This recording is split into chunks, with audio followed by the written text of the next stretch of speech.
जय ज्योती, जय क्रांती. सावित्री शक्तीपीठ पुणे, महाराष्ट्र.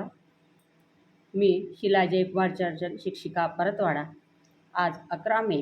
क्रांतिकारी समाजातील तळागाळातील लोकांसाठी लढणारा लोकनेता महात्मा ज्योतिबा फुले यांना 11 मे 1888 महात्मा ही पदवी देण्यात आली.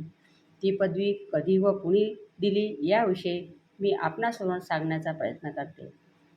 ज्योतिबा फुलेंनी वयाची 61 वर्ष नुकतीच पूर्ण केली होती. 6 महिन्यापूर्वी त्यांना अर्धांगवायूचा सौम्य झटकाही येऊन गेला. 40 वर्षापूर्वी त्यांनी शिक्षणाची जी मुहूर्तमेढ रोवली होती, त्याचा प्रसारही आता जोमाने होत होता. त्यांनी स्थापन केलेल्या सत्यशोधक चळवळीचा प्रभाव महाराष्ट्रभर जाणवू लागला होता. अशातच सत्यशोधक चळवळीतील त्यांच्या सहकाऱ्यांनी ज्योतिबांविषयी कृतज्ञता व्यक्त करण्यासाठी एक सोहळा आयोजित करण्याचे ठरवले. त्यासाठी भायखळ्याच्या मांडवी कोळीवाड्यातला रघुनाथ महाराज सभागृह निश्चित केलं. हा सोहळा आयोजित करण्यासाठी सत्यशोधक चळवळीचे नेते नारायण मेघाजी लोखंडे, रा. बहादूर वडेकर यासारखे अनेक इतरही महात्मा फुलेंचे सहकारी होते. त्यांच्या कार्याचा हा गौरव होता. जनतेसाठी फुल्यांचा सर्वोच्च सन्मान करण्याचा सत्यशोधकांच्या मनात होता. म्हणून मुंबई येथे ज्योतिबा फुलेंना महात्मा ही उपाधी अर्पण करण्यात आली.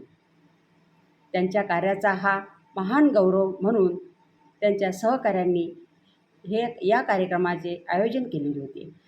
आपल्या सहकाऱ्यांनी आणि अनुयायांनी केलेल्या या अनोख्या सत्काराला उत्तर देताना ज्योतिबा फुले गहिवरले होते. ते आपल्या भाषणात म्हणाले, माझ्या कनिष्ठ आणि दलित बांधवांच्या बाबतीत जे माझे कर्तव्य होते ते मी केले. त्यासाठी मी झगडलो, लढलो. माझ्या अनुयायांनी सत्यशोधक कार्याचा आणि संदेशाचा उत्साहाने, नेटाने आणि चिकाटीने खेड्यापाड्यातून प्रसार करावा. महात्मा ही पदवी प्रदान करण्याचा तो एक अभूतपूर्व ऐतिहासिक सोहळा होता.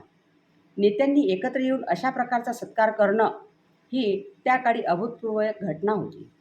बंडखोरीची भूमिका घेणाऱ्याने इतकंच नाही तर कृतिशील पाऊल उचलणाऱ्या एका समाजसुधारकांचा सत्कार करणं तत्कालीन समाजात तितकं सोपं नव्हतं. त्याकाळी अशा प्रकारचा सत्कार सोहळा होणं ही पहिलीच घटना होती. कारण तोपर्यंत आपापल्या तथाकथित उच्च जाती आणि धर्मातील विद्वानांचा सत्कार करण्याची प्रथा प्रचलित होती. पण फुलेंच्या बाबतीत अपवाद असा की त्यांनी जातीभेदावर प्रहार करण्याचंच काम केलं आणि तरीही अनेक जाती धर्माचे लोक त्यांच्या चळवळीमध्ये जुळले गेले.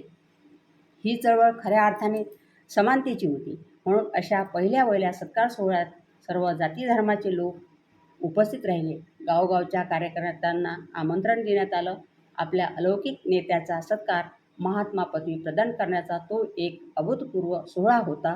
तो 11 मे 1888 महात्मा ही उपाधी मिळाल्यानंतर साधारणतः 2 वर्षांनी 28 नोव्हेंबर 1890 ज्योतिबा फुले यांचं पुण्यामध्ये निधन झालं. जय ज्योती, जय क्रांती.